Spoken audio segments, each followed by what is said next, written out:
I practiced law for several years in Washington, D.C. I currently work as an academic, and I've done loads of writing over that time, and I've learned a lot about it. And I take these writing tip videos that I do every Friday and share them with you so I can pass on what I've learned. So this week, what do you do when you can't write when you need to be able to write? Let me start by saying thank you for indulging me last week. I was out of town at a workshop so I could clear my head. Everyone needs to do that. It's such an important part of writing to make sure that you have your mind and that you keep your head clear. So let me pick up with this series on when to write. Did I say where earlier? I probably have done that, but when to write. It's so important that you are clear about when it is that you're going to write so you do it consistently. My answer is, you have to capitalize on your best time. That doesn't shift. That is still the same. However, what if your schedule doesn't allow you to do that, right? Maybe you're a morning person and the best time for you to write is at the wee hours of the morning. But let's say you have to be at work at 8 a.m. to teach a class. Maybe you're teaching in the evening, and so when you get back, you're too tired to write, even though you're a night writer, right? Maybe you now have children and they completely get in the way of your afternoon routine. There are many things that can completely upset when you normally write. I personally am grappling with this myself, right? Because this semester, I teach at 9:30 in the morning. I have to leave with my son to go to school at 7:15, and so normally I would have had a nice juicy piece of time to write between 5 and 6:30. That is shot, gone. Can't do anything with that, right? Not completely gone, but I will say more about this. So I have 2 tips for you today. 2 tips. First of all, you don't need 4 hours at a time to write. And I know I've said this before. It's still really important. You can get a surprising amount of work done in, say, 30 minutes. Not ideal, but it keeps you writing. It keeps you moving on something and moving forward. So if you're going to do this, make sure that you are super clear, mind-numbingly focused on what you're going to sit down and do for each writing session, because you don't have time to fritter away on Facebook.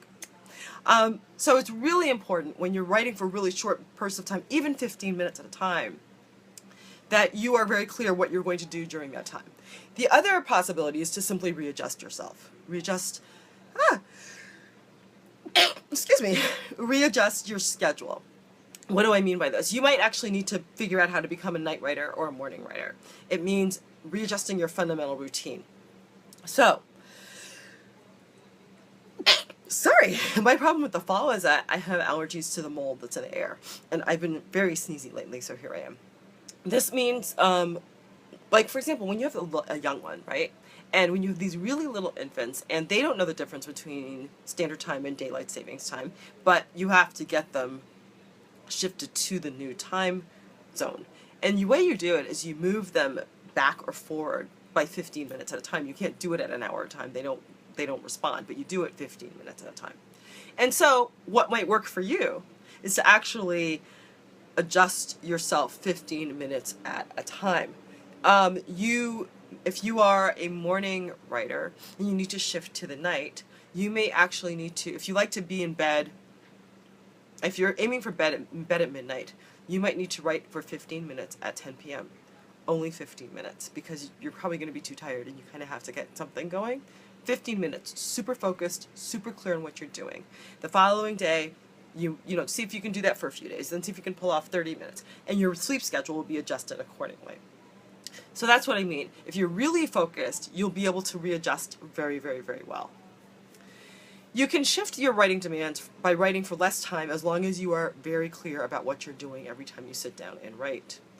I would love your suggestions of what you do when you can't write when you want.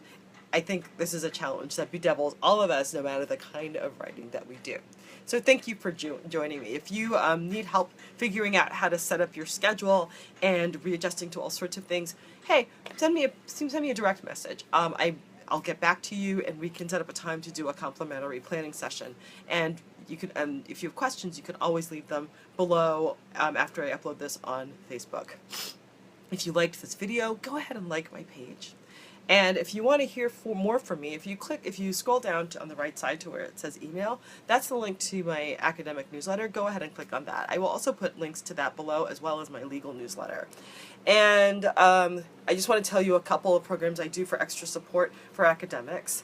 For academics and lawyers, I'm running an online workshop called Be Productive While Working Solo. So many of us do this work alone, writing, researching, the rest of it. And it's hard to keep things moving that way. So it's much easier to do this with planning, community, and accountability.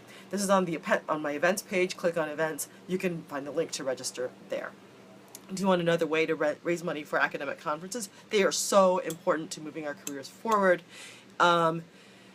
And it adds to the stress of what you do. I just ran a successful crowdfunding campaign to go to a conference. I want to share what I know with you. So go ahead, you can go on the events page and register for that as well. And finally, I have my recurring annual subscription to Tribe of Academic Warriors, where you can get support, a community, and all sorts of things built in so you can achieve your academic goals.